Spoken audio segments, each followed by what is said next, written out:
right. So we are here. Today is premiere day for The Mandalorian season 2, and we thought it would be fun to do weekly reviews of it as the episodes come out. So we're here to review season 2 of The Mandalorian, and to join me is my dear friend Ray. Ray, how you doing? I'm doing great. Mandalorian season 2 started. Oh my God, it was so great. Did you love it? I loved it. It was so good. I would like before we get into the nitty gritty of it, I have to say I'm a big fan. Oh my gosh. What's not to love about this show, though? It's so good. It's so smart. Yeah. And Yeah, beautiful. gorgeous. I love the show, and the aesthetic of the show is just amazing. It's so sparse and desolate in a really gorgeous way. Mm-hmm.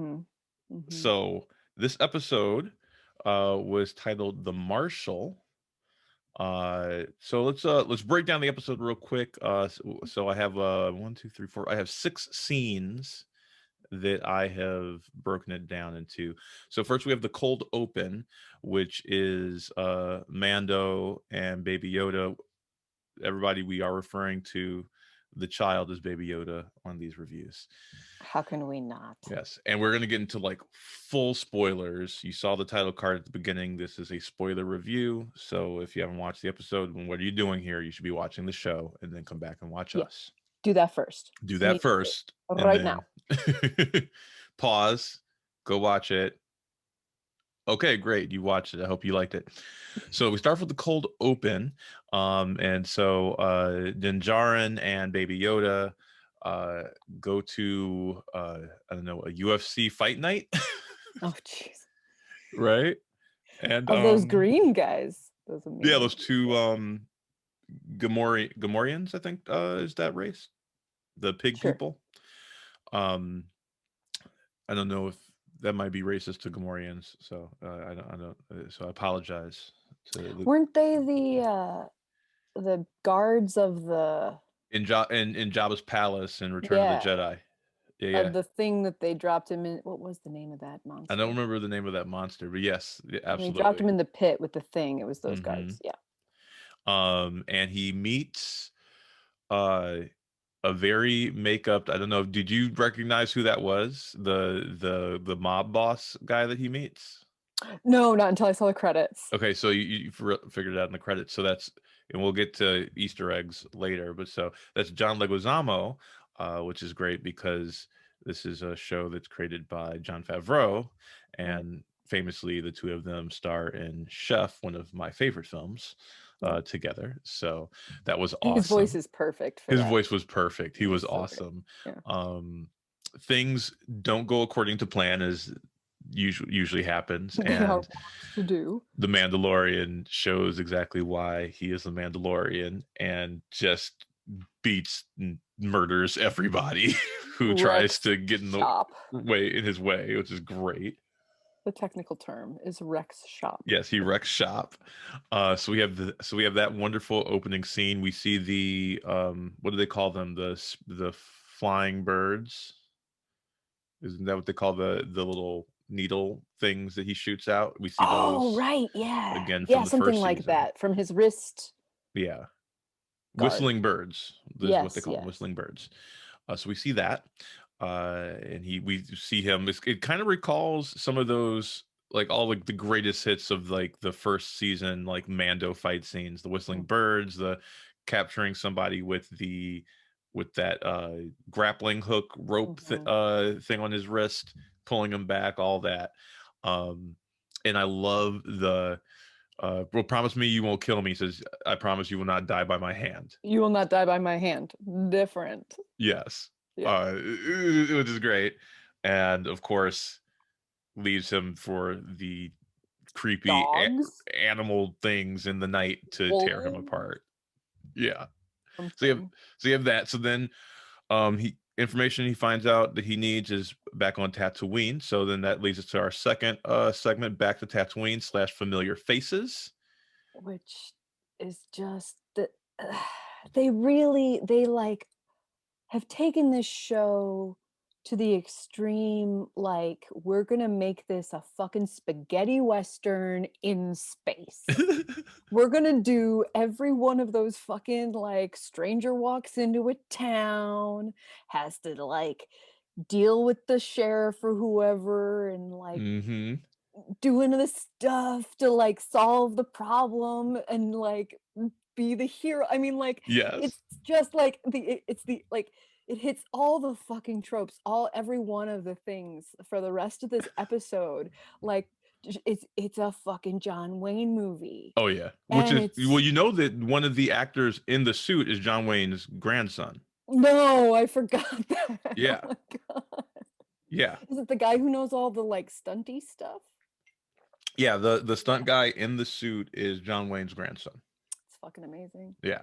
Pedro Pascal Um, says that he, like, has used Clint Eastwood as one of his, like, inspirations well, too. it's interesting because it's like what, three different performers creating that one character, right? There's Right. two people, I think, two different people that are in the suit, plus Pedro Pascal doing the voice and Mhm. sometimes being in the suit.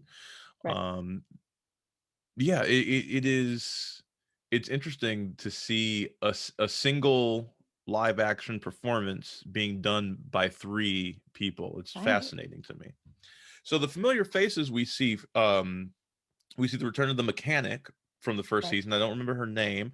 I just call her Jerry Blank because it's Amy Sedaris, Right. who Jerry Blank was her character's name in Strangers with Candy on Comedy Central. We also see her pit droids. We also see, and this is another Easter egg here, an R5 unit that is from A New Hope. That's the R5 unit that Uncle Owen almost buys in New Hope. So that's Easter egg Oh, number two. shit! Yeah. From the Jawas? Yeah. So at the beginning of New Hope, and he Oh. and then he has a malfunction. That R5 unit actually faked the malfunction so they wouldn't buy him. If you read the expanded like Legends universe stuff that's no longer canon, he fakes that, and you actually get to see a little bit more of him too. He helps R2 at some point as well. So that's an Amazing. awesome scene. I love seeing that mechanic character with Baby Yoda. I love how much she loves Baby Yoda. Oh, yeah, she's like, "I'm never giving you back. I'm never Yeah, giving it's him like, and back if to you you." want to like sell me the kid, that's cool. Just joking, but not really. Like, it's so fucking cute. I love it. And so Amy Sedaris. It's So so Amy fucking Sedaris. Yeah. oh, yeah. So after that, we get to the next sequence, which I call Deadwood in Space. Yes. Because he rolls into this, this desolate western town, Yeah. and who should appear than Timothy Oliphant as Cobb Vanth. Might as well call him Seth Bullock because it is I just laughed fucking out Deadwood. loud when he took off his helmet. I laughed out loud. Yeah. I was like, "You couldn't have cast anyone else. Of course it's this motherfucker." Like, what? Yes. Oh my And it's great. And I have more Easter eggs. I'll save that for our Easter eggs segment. So but I have more Easter eggs about that scene, particularly about the bartender. More on that later. well, I can't wait. Um so we find out that and I should say Cobb Vanth is wearing a very familiar armor, Mm, right? This mhm. Mandalorian armor. This is the Mandalorian that he came to Tatooine to look for, or so he thinks. We see him just casually take off the helmet, Yeah, that was a moment. and Mando's like, "Whoa, bro, that is not the way." He just stood. Did you see him, like, freeze? Yeah. He was walking towards the table to go sit down with the marshal, and he froze solid, like, he did not move for the Hmm. next, like, 2 minutes. Yep. He was That's like he the fucking took off mission was that out the fucking window. He's like, helmet. "Bro, you better give me that armor. That's not yours to wear. That is not cool. That is it's like it was like he was at a party and a white person said the N word, and he's like, that is our word." I It's real. It That was is so our real, word. Like, which it is was so and awkward. it's so fucking hard to act in a helmet. Hmm.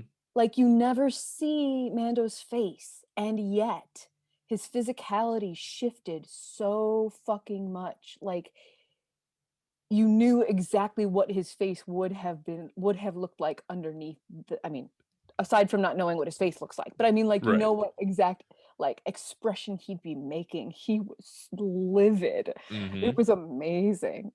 That's just really good acting. Right. Yeah. And it comes right to like immediately to like, okay, well, we have to like try and shoot each other. It like seriously turns into Deadwood in space. And our lovely Timothy Oliphant, our justified Deadwood himself, would have been dead if not for the fact that a crate dragon just rolls through town and decides to just randomly eat a bantha. Which it looks like a fucking sand shark. Yeah, yeah. And did you know that the crate dragon does appear in in one of the films? We see You the know, skeleton of a crate dragon in A New Hope. When interesting. C-3PO is wandering through the desert, he walks past the skeleton of a dead crate dragon. Oh wow. But Okay. yeah, but that's pretty much I think that might be the only representation in the films that I can think of. You do hear more about them in expanded universe stuff, but they're pretty underrepresented in the films. Yeah, I feel like I might have heard the phrase before, Hmm. maybe, but like, It's a great name. mhm. I love the naming of things in Star Wars. You know, they have great naming structures. Millennium Falcon, for example, like oh, wonderful. Real good. Um, so this Krayt Dragon leads us to our next scene. The setup, which is a very familiar setup if you've watched season one of The Mandalorian, and that is the knight errant trope returns. We Mhm. have to, okay, you want this armor, I will give you this armor if you help us kill this thing that is hurting our town. It's very Western, come into town, there's a problem, solve it, move on. Very Exactly. lone wolf and cub if you're into manga. Um, and so he does what he does. We've seen this multiple, over and over again through the first season. We see it with the Jawas that steal his shit, and they're like, "You want it back? Well, we want this egg from this All whatever that what was right. that thing called in season one. I don't remember what it was called. I don't That remember. nearly kills him. We see it with the villagers that have the AT-AT that's Right. terrorizing them, the chicken walker. Um, and we see it over and over and over again, and Yeah. here it is again. And I kind of love that. I know a lot of people, a lot of reviewers I see online kind of shit on that. They're sick of that, but I kind of love the sparse storytelling style of it, like a simple, like come into town, do the thing, but through how he solves the problem, through the people that he meets and interacts with, we get a lot of information on his character and who he is. And And every episode leads him on the next part of his quest. right, and we do see So, him evolve. First time yeah. when he's in Tatooine and his ship needs to be repaired, and he's like, "Do not let those pit droids touch my ship." But Mhm. we see after his experience with the IG-88 in season one of The Mandalorian, he's like, "Oh, well, it's okay," because now he's worked through the trauma of thinking that all droids are going to hurt him because of Mhm. what happened to his family. So I think that the writing again is so Yeah. smart, and they do a lot with a little, which I love. That's what's so great about it is Hmm. exactly how like sparse the storytelling is.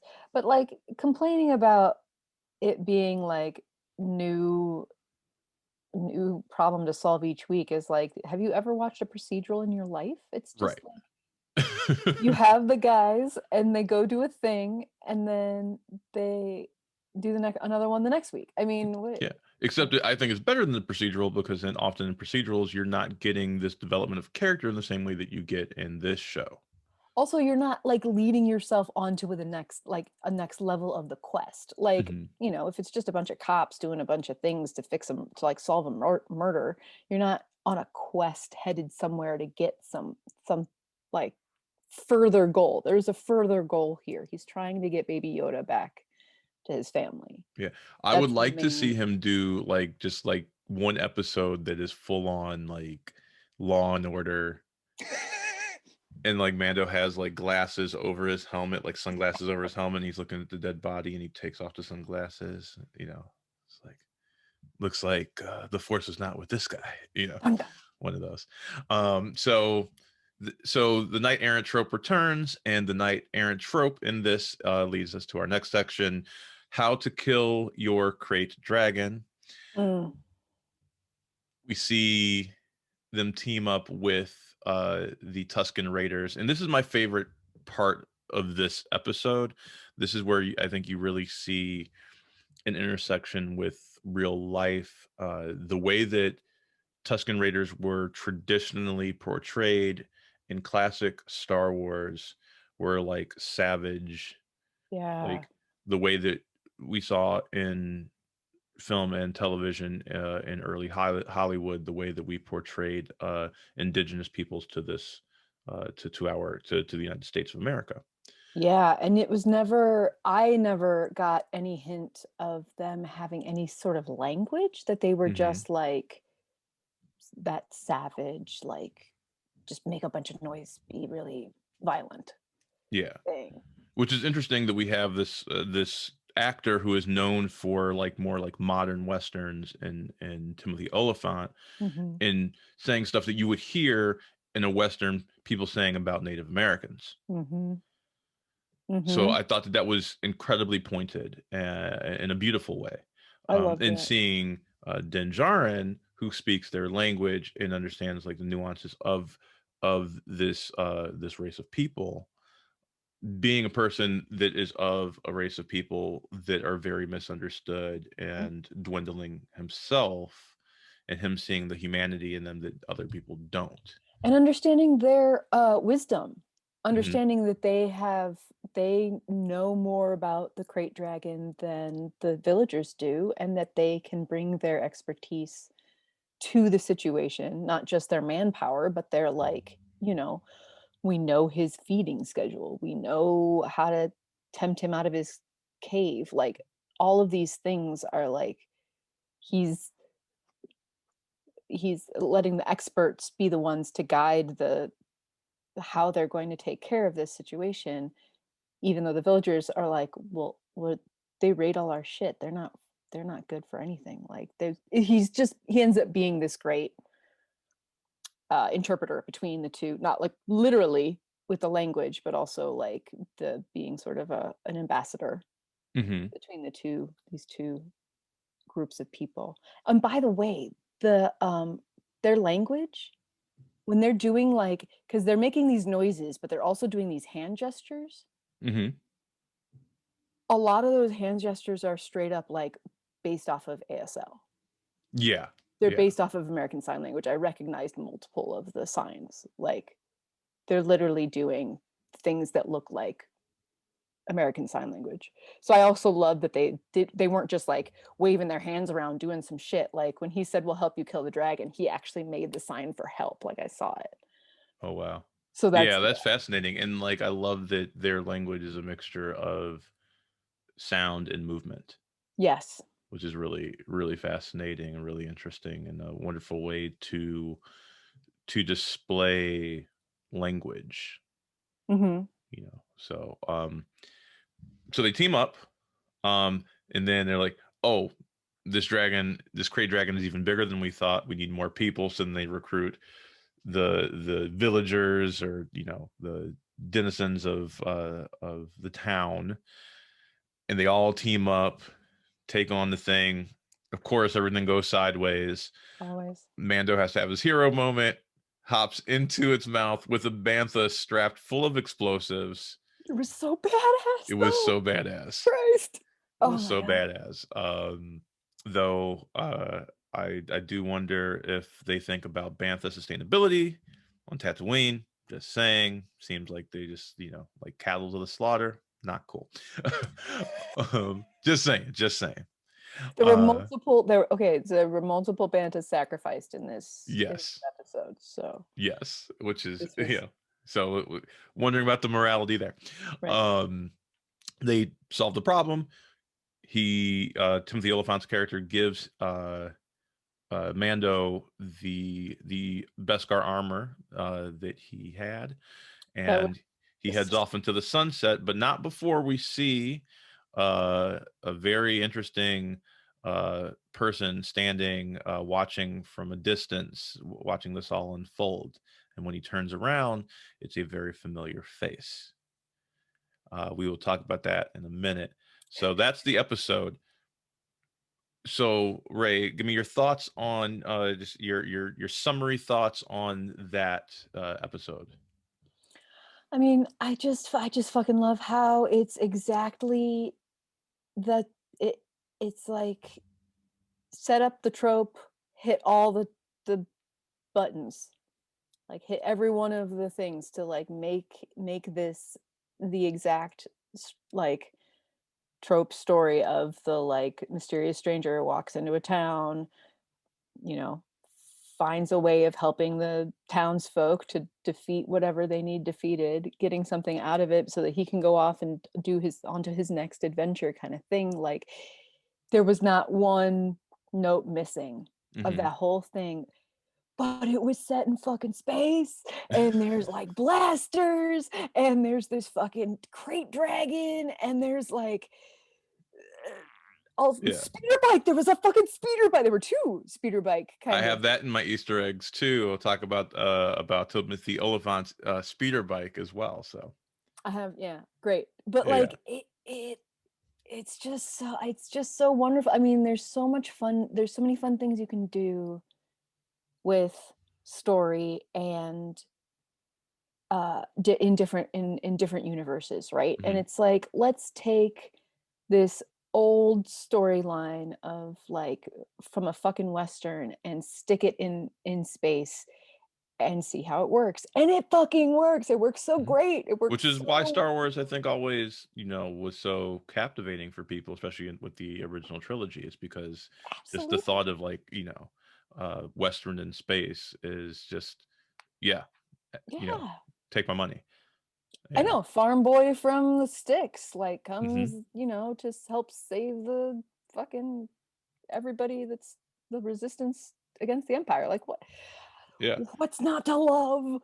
Yeah. So I also love this. I think this is a near perfect episode of The Mandalorian. Just all the things that The Mandalorian does well, Mhm. and very little of what it does wrong.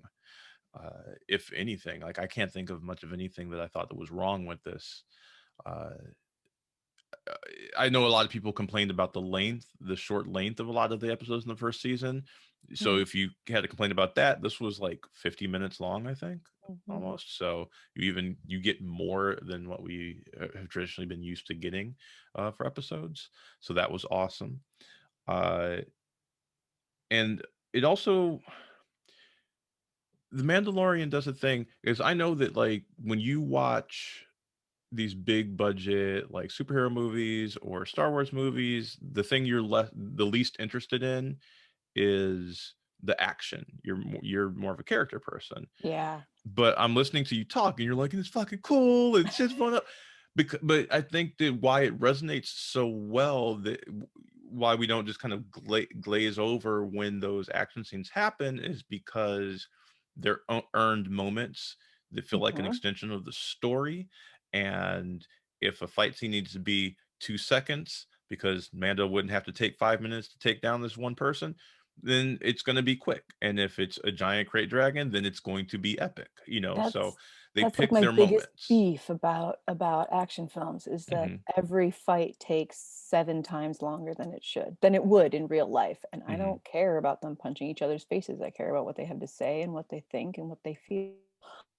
And I do think part of part of this that was so great is like they didn't have to make me love anyone because I already love the main character. It's the first episode of the second season. If it was the Hmm. first episode of the first season, I might not have been as delighted by it. But Yeah, they I earned already love Mando. I the already economy. understand. Yeah, Yeah. exactly. I already understand who he is, what he's for, why he would help these people. I mean, yes, it's to get the armor, but he could also have shot that guy at any point and taken his armor, Hmm. and it would have been fine. Like whatever. He would have been like, brush it off, keep going. But like he saw this need and he was like, all right, this is fair. I will do this. Because we know that's who he is. You didn't have to explain that it was who he is. We already know that, So like that's why I think it worked so well Yeah. for me, even though I'm not the kind of person who would tend to love like like you said, this kind of storyline so much. But like, Mhm. And I'm I'm already more invested. susceptible to that. Like you put big rough them up like pew pew, and I'm like, oh cool, cool. And then like I'll think back on it, it's like, wait a second, that wasn't a story, There was you know. nothing there. There was Yeah. nothing there. You tricked me. Pretty sneaky, sis, you know. Um, yeah. So we're gonna okay, so those are our thoughts about the episode. I'm gonna go into some Easter eggs and then we're gonna give it a rating. Our rating system is Oh, going okay. to be out of 5 baby Yodas. You can do you can do like 3.4, 2.2, or 4.8 if you want. So you Okay. start thinking about that. I'm gonna go through my Easter eggs that I have here. Little nods that they peppered throughout this that are great. Some of them we already mentioned, but here we go. So Easter eggs for this episode. John Leguizamo in his short cameo is Gor Koresh, another name to add to a list of amazing cameos on The Mandalorian. Bill Burr, Jason Sudeikis, Taika Waititi, Werner Herzog, Amy Sedaris, Adam Nick Pally, like, Nolte. huh? Nick Nolte. Nick Nolte. I've Yeah. spoken. I miss I Quill. I know love Quill. that character. The astromech droid, as I said, R5D4 is the astromech droid that Uncle Owen almost bought in A New Hope. Timothy Oliphant's Cobb Vanth. That was not his first appearance in the Star Wars universe. He comes from Chuck Wendig's book Star Wars Aftermath, which tells the story of what happened immediately after the fall of the Empire. Hmm. Um, and that's actually the first time I think you see Mos Pelgo as well. So Which there, is the that town. is the This is the town town that they go that to. you're trying to save. Which makes me wonder if that's a different Sarlacc. There has to be a different Sarlacc pit, right? Because they weren't near a cave in Return of the Jedi, so there has to No, be a it was in different the. Sarlacc It pit, was in a. You fell into it instead of walked into it. right? Um. So, Deadwood reunion. Mm. So, Mos Pelgo's cantina owner is the actor W. Earl Brown, who is best known for playing Dan Doherty on Deadwood. So he was the barkeep Oh no at way! Schweringen's saloon and his like right hand man. That's fantastic. You can't Yeah, tell because he looks like an alien. right. But But like obviously for Favreau is a huge Deadwood fan because like obviously, that's a wonderful reunion to see. that's great. Yeah, they had Um good. They had an interesting chemistry. yeah. Cobb's speeder, I'm pretty sure was built from parts of Anakin Skywalker's old pod racer. Yes, I thought so too. It's the front engine. It's the same It's like one of the front foil. engines off of the. Yeah, yeah, Mhm. yeah. Yeah. Yeah. The jetpack callback, that weird design flaw where if you just tap it wrong, it just goes crazy when they're fighting the Krayt Dragon. That's the exact same thing that nearly killed Boba Fett in Return of the Jedi.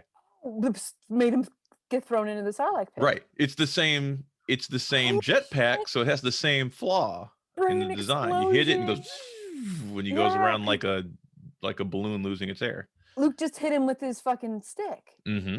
Yeah. Oh my god. Yep. Yeah. So that's a wonderful callback to a pretty silly scene. Oh, I'm so glad Um, you mentioned that. That's yeah. amazing. Krayt dragons, as I mentioned earlier, have previously appeared, but not very much in Star Wars. You see one in, I think it's A New Hope. Um, and then my last Easter egg is that mysterious person at the end of the episode. So Mm, the actor who portrayed that mysterious person is Tamura Morrison, who very famously plays Jango Fett, as well as all of the clones in the prequel trilogy. Jango Fett being Boba Fett's father. Now, here's what's interesting right. because Boba Fett is a perfect clone of Jango Fett, which means Boba looks exactly like Jango. So the fact that Tamura Morrison is this mysterious person to me says that it's either, which I think this is less likely, a clone, one of the clone troopers, or it's Boba Fett himself. Now, here's why I think it's Boba Fett.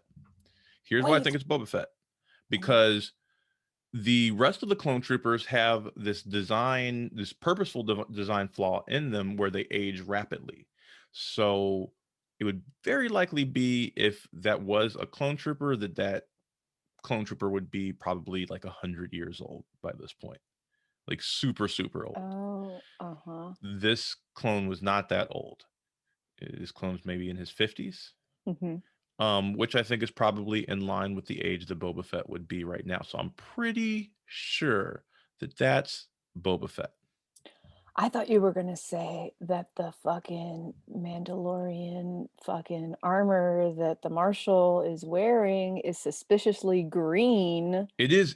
Well, that's Boba's armor. It looks exactly like Boba's armor, but I didn't really think about that. So what When I I saw it, it's think like, is "Oh, what that looks happened is familiar," but I that after didn't. he escapes the Sarlacc pit, which by the way has precedent in the old expanded universe, which is now called Legends, Boba Fett does Yes. survive the Sarlacc pit and goes on more adventures with his best friend Dengar, is Dengar's best man at his wedding. So yeah, I'm pretty sure that at some point he ditched the armor. I don't know why. And those, or maybe the Jawas took it off of They his took half it. dead carcass after he escaped the Sarlacc pit. Maybe they just like jacked him while he was asleep. He woke up naked in the desert. I don't know. It's You know, part of so the I don't know what Beskar that saved his damn this life. new canon version of Boba post Jedi is going to be, but I'm almost positive that that is Boba Fett, which also makes me think because I think we actually do see Boba Fett in season one, in the episode where Ming Na is in it, Huh. and they leave her for dead on Tatooine, and then we see a mysterious set of feet walk up to the body at the end, and you hear the sound of spurs, which was a sound bite that they would always use for Boba Fett in the original movies. Oh When my he god, walked, you heard the sound of spurs. So I'm pretty sure that that was supposed to be Boba Fett. I thought it was just a nod to the fucking spaghetti western thing. I had totally forgotten that that was a Boba Fett thing. Hmm. That's interesting. Yeah. Also, we completely forgot to mention that the whole reason that Mando was going to Tatooine is because John Leguizamo told him that there's a Mandalorian on Tatooine that he Hmm. needs to find. Because he's And of trying to find course, other Mandalorians to give him information about the Jedi, which I still want to understand.